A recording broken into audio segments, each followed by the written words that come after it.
হচ্ছে রাস্তার উল্টো দিকে যে আরেকটা পুজো হয়, যে বড় পুজোটার তার উল্টো দিকে আরেকটা পুজো হয়, সেই পুজোটার মধ্যে এখন আমরা ঢুকছি।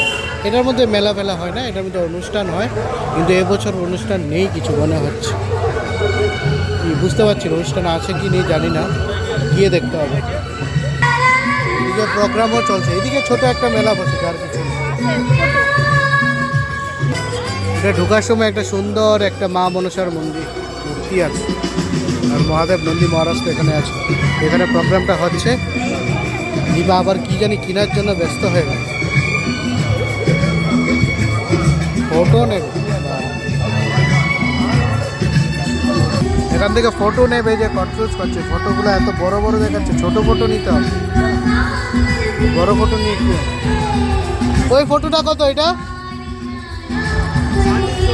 350। না না, আমাকে এই সাইজের ছোট ফটোগুলো দেখা।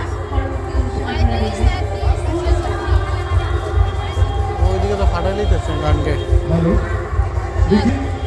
খুবই অল্প বয়স, তাকে এই সাইজটাই দেখ।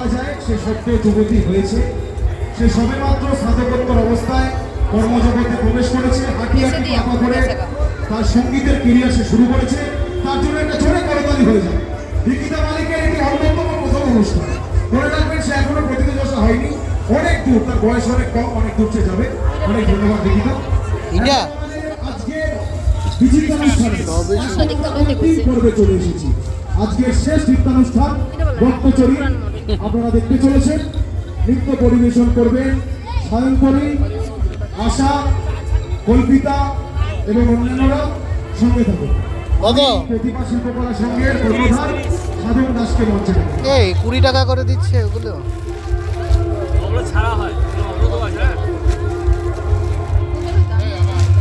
কোনটা লইবা? এটা চেহারাটা সুন্দর না? না না, এটা লো, এটা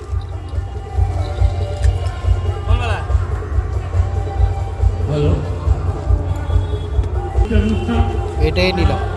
এই স্ক্যানার হবে তো? মাধ্যমে অনুষ্ঠান দেখাচ্ছে।